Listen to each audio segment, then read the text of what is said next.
Nii, ma arvan, me võime vist alustada. Kes mind siis varasematest webinarist veel ei tunne, siis minu nimi on Marek Laanist ja olen BankUpi ärijuht. Ja enne kui asja kallal asume, räägin mõne sõnaga korralduslikust poolest.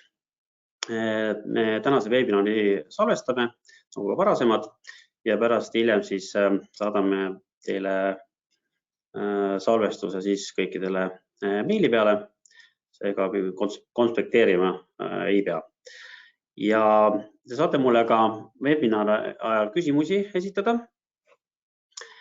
millele ma siis pärast webinari hakkab vastama. Et siin paremas ekraani külje peal leiate üks menüü, kus on siis selline koht kirjas nagu questions, selline kastike, sinna saate siis küsimusi kirjutada. Kui seda menüüd näha ei ole, on ainult selline riba seal mingi ikoonidega, siis seal riba üleval on selline oranž nupukene valge noolega, et vajutage sinna, siis see menüü tuleb nähtavale ja siis te leiate selle koha ülesse. Nii, aga asume siis asjast rääkima, et täna siis räägin e-arvete saatmisest panka, miks need sinna panka saata ja kuidas seda teha. Nii. Et põgusalt siis, et mis see panga e-arve on,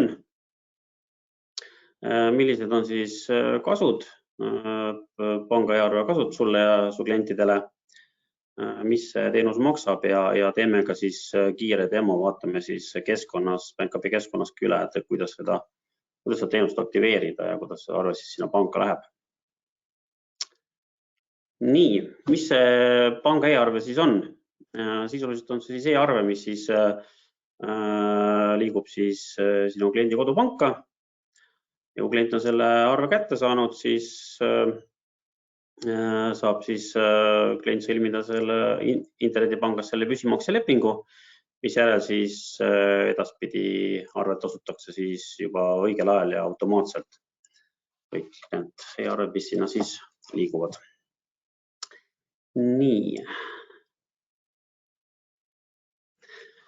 Siin ma tõin välja ka mõningad punktid, mis siis panga e-arve kasud siis on sulle ja su klientidele. Et kui saadad oma klientidele arved otse panka ja kliendid siis saavad seda seal sõlmida püsimakse korralduse ja sa automaatselt hakkad maksed toimuma, ei pea kliendid enam käsitsi makseid tegema, siis see kindlasti tõstab klientide rahulolu ja tõuseb ka lojaalsus. Samamoodi on, kui kliendid on sõlminud püsikorralduse, siis see tagab ka sinu ettevõttele sellise stabiilsema rahade voo, mis omakorda siis aitab sul paremini planeerida siis eelarveid ja sa tead täpselt, millal su arved laekuvad. Samuti on püsikorralduste puhul väheneb siis ka siis maksehäirete risk. Arved on alati automaatselt tähtaegselt tasutud, ei teki arvete hilinemisi ega võlgnemusi. Lisaks säästab see ka sinu aega, ei ole vaja enam makseid jälgida ega neid eraldi kuidagi käsitleda. Ja muidugi on ka andmete täpsus, et kliendid ei pea enam arve infot kusagile käsitsi sisestama, kus võivad tekkida inimlikud vead, siis seda püsikorraldus aitabki nagu vältida, et andmed muutuvad märksa täpsemaks. Ja muidugi lõpus ka siis keskkonnasõbralikkus, millest oleme ka varem rääkinud, et ei ole vaja mingit paberarveid, kus kusagile saate ka PDF meili teel, et nagu me teame, siis e-arve võrreldes paberarvega vähendab süsiniku jalajälge 63–99% ja PDF tekitab meil digiprügi, nii et kindlasti on see e-arve kõige keskkonnasõbralikum. seega jah, sellised, need on need siis nii kasud sulle kui klientidele, et mõlemapoolne mugavus ja rahulolu oleks siis tagatud. Kuidas edasi? Kui nüüd soovid hakata oma klientidele pankaarveid saatma, siis teavita sellest oma kliente.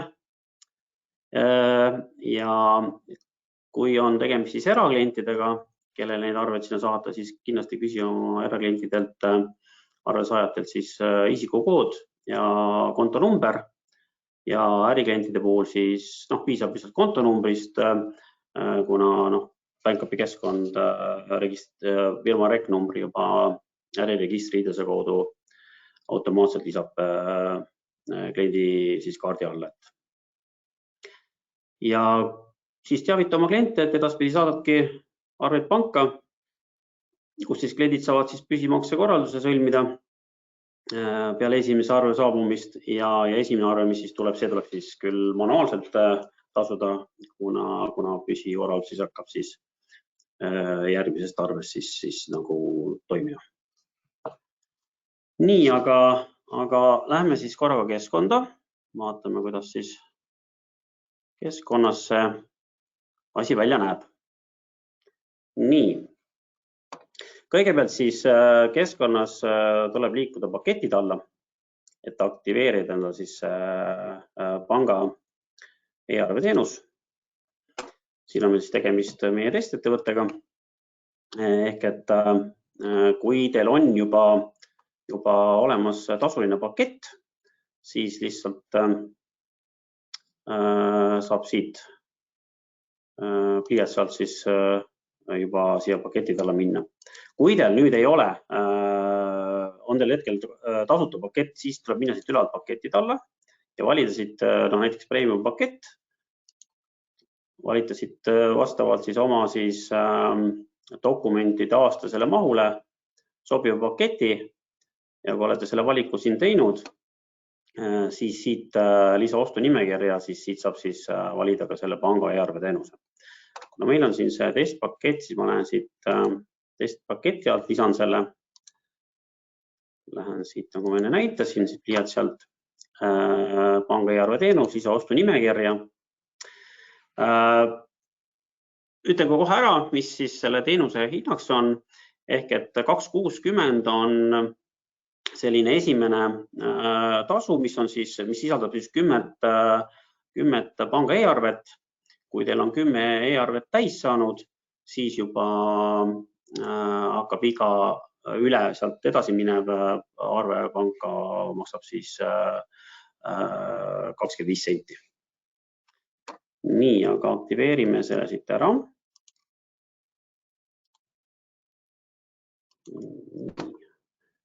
Ja kinnitame. Nii, nüüd on see kinnitatud. Ja näete, kui siit siia alla minna, siis on siin näha ka panga e-arve teenus, mis siis, kus on siin ka ühesõnaga loendur, panga e-arved. Siin on ilusti näha, et 25 senti on siis muidu see panga e-arve hind, aga siin on siis 10 selline, selline esimene selline bundle, kus siis saate siis 10 siis arvet saata selle 260 eest. Ja siit hakkab see loendur ilusti tööle, nii kui te hakkate arvet saatma, siin ta näitab juba paljudel siin hetkel näitab 0, siis hakkab siis see number siin siis kasvama, kui nii mitu arvet siis välja saadate. Nii, nüüd kui on see teenus aktiveeritud, nüüd tuleb siis liikuda klientide ja tarnijate alla. Ehk et kui te nüüd, teil on üks klient, kes siis soovib, on öelnud, avaldanud soovi, et väga hea, et saatke mulle nüüd edaspidi e-arve panka. Siis võtate selle kliendi.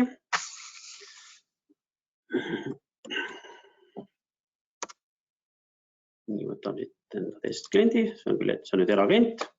Erakliendi puhul, nagu ma ütlesin, tuleb vaadata 2 asja üle. Siin on meil juba küll sisestatud, et oleks isikukood.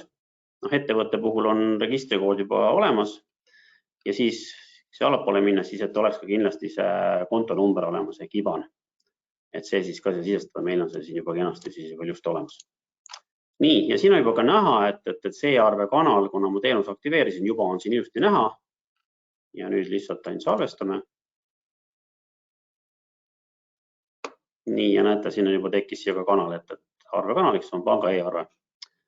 Aga proovime ka nüüd kiirelt ühe müügiarve valmis teha ja siis on siin ka näha see arve kanal.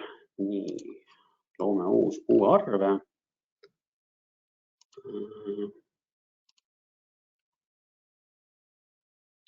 Otsime siit kliendi.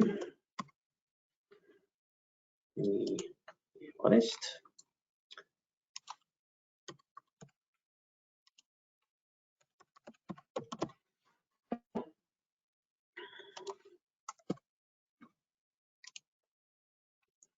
Nii, põhimõtteliselt on arve valmis.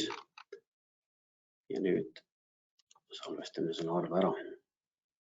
Nii, ja näete, arve on nüüd salvestatud ja näete, siin on näha, et panga e-arve. Ehk, et kui me siit lahti teeme, siin on ka kenasti näha panga e-arve ja nüüd kui võtad saada nuppu, siis see liigub kenasti panka. Ja nii lihtne see põhimõtteliselt ongi, et ei mitte midagi keerukat, et lihtsalt teenus aktiveerida ja oma kliente sellest informeerida, et kui on e-arve kanal aktiveeritud, siis edaspidi siis kliendid saavad oma arvet panka ja oma kenasti püsikorraldused peale ja mõlemad pooled on rahul. Nii. Aga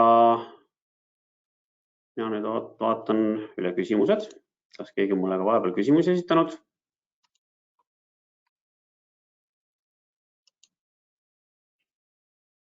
Hetkel ma küsimusi veel ei näe. Ahah, üks küsimus on, kas ma pean kliendile lisaks ka PDF-arve saatma? Vastan, et ei pea.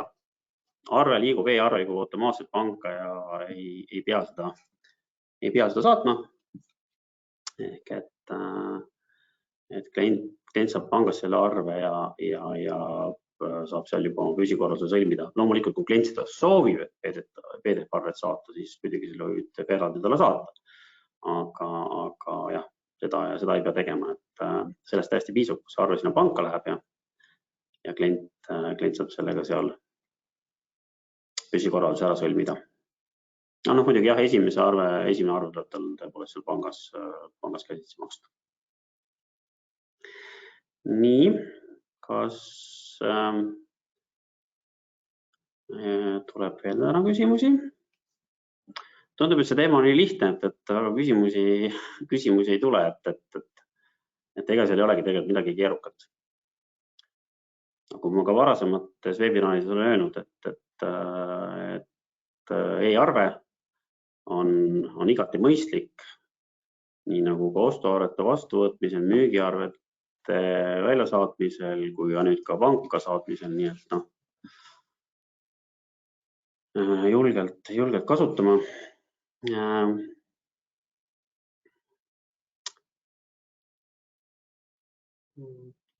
Tundub, et täna väga küsimusi ei tule. Varasematel kordadel on ikkagi küsimusi rohkem esitatud.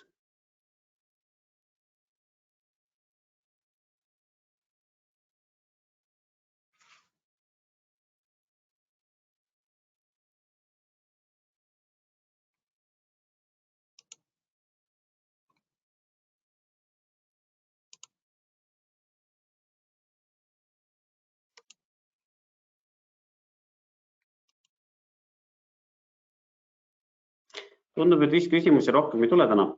Et kui veel kellelgi tekib mõni küsimus, siis võib julgelt mulle ka meili saata, minu andmed on siin näha ja me saadame ka, nagu ma enne ütlesin, ka peale webinari salvestused. Ehk et kui tekib siis mõni küsimus veel, siis ootan lahkesti küsimusi ja vastan neile, nii et küsimused vastusteta ei jää. Aga mina igal juhul tänan. Järgmine webinar toimub meil aprillis, praegu kindlalt kuupäeva me pole paika pannud ega teemat, aga sellest kindlasti teid informeerime meili teel, nii et mina tänan ja järgmise kohtumiseni. Ilusat päeva!